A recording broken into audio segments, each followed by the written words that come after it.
Welcome back to Miami Art Week. Tell us who you are and a little bit about your piece of art. Hi, my name is Marianne Nems. I am a local artist from Miami Beach, and I would like to introduce my piece entitled Naima. Naima is made out of assembled perforated stainless steel sheets that I have had in my inventory of art since forever.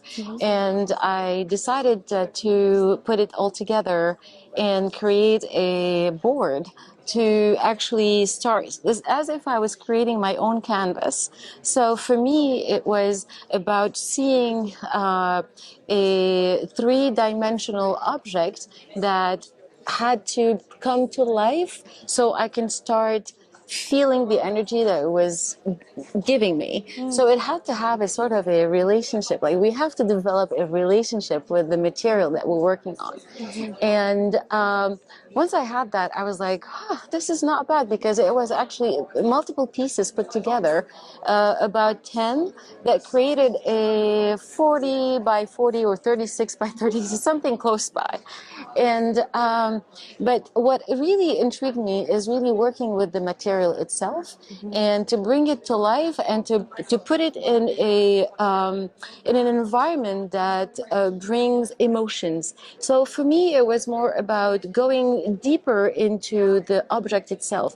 Now, I've chosen Marilyn Monroe's portrait because I think that Marilyn is actually one of the most idyllic portrait that you would like to just put out in the world, because for me, divine beauty represents all females, right? All women that we are, but also creation and continuity and eternity, because Marilyn Monroe's portrait is eternal. Yeah. So I wanted to work this topic, eternal, infinite beauty, divine beauty, and it just started just bringing so much work ahead, and it was the first piece that I have started. And I looked around, and in my inventory, I'm an architect by trade. I used to, not anymore. I've started working as an architect for 5 years now and really focused on my art. And assembled art, for me, assembled objects that are put together come with innovation. It is something that you put together, but not necessarily that you have sketched before or that you have thought of before. So the thinking is in the moment. It's like really creating something that reminds you of the moment, of that first thought that you had while you were touching this object. And for me, this relationship of the moment, being present, is the essence of innovation. So this is the way I work.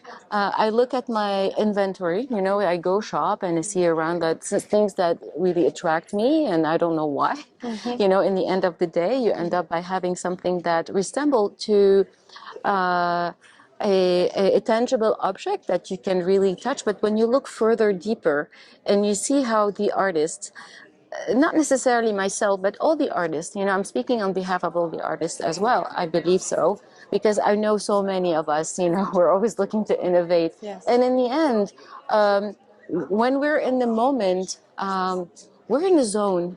We're really in the zone, and in that moment, you don't reflect much, and you don't think much. All you do is act. You're in the action, and once you're done, you look at it and you see something that you have never, even if you had to sketch before, you would have never think of. Why? This is who we are. The artists of the moment and the human of the moment. It's all about evolving, and it's all about creating something that you wouldn't have done before or yesterday. It's the day, and that's how I evolved in my art. 5 years later down, I'm here sitting with you. I never thought that this would be a moment that we would share together, but thank you so much. That's so beautiful. Tell us a little bit about when you said the relationship with creating the material. Did you know it was Winnie Marilyn, or did you choose after? Oh, I chose after. So first you developed your relationship with the material. Yes. How does that work? It's about the proportion. It's really about the proportion. So the minute I created this object, I looked at it, and Marilyn has always been, since I was a teenager, you know, she's, I'm born in 1969. So when I was a teenager, James Dean and Elvis Presley, for some reason, all black and whites became very fashionable. And, well, actually, they're eternal, you know, the black and whites. And I realized that I wasn't very how can I say it, egoistic to go and put my own portrait, right? I would have done my mother, but they look alike. Oh, okay. Wow. Beautiful mother. You know, as a stencil, you know, because of the stencil, they really look alike. And some of them said, "Oh, that's your mom." I said, "Yeah, that's my mom." But the inspiration was female Marilyn Monroe. appeared, and it was Marilyn, but it was maybe your mom. It was you. It was just everyone. Wow. It was really every woman, because of, you know, the portrait itself, of course, looks, it resembles as a portrait of a human being, right? It's a face. But it could be anyone because it is inserted in crystals. Oh, wow. Yeah. So what I did, I stenciled the visage, and then I inserted screws from one side, and I bolted it on the other side, and the screws had a little bit of a place where you can insert a crystal. So finally, the piece ended up. Yes, exactly, exactly, exactly. So how long did it take from beginning to end this piece? Not much. I would say the insertion of the crystals. There are about like I would think about 2,000 crystals in there. Wow. It took about 3 weeks. Just the crystals or the whole piece? The crystals. The so whole what piece. about the whole piece? The whole piece may have taken about another week, so 4 weeks. That is so good. Well, I got little scratches. I bent it out with, you know, it's and a that's stainless material steel. you had never worked with before? Stainless steel.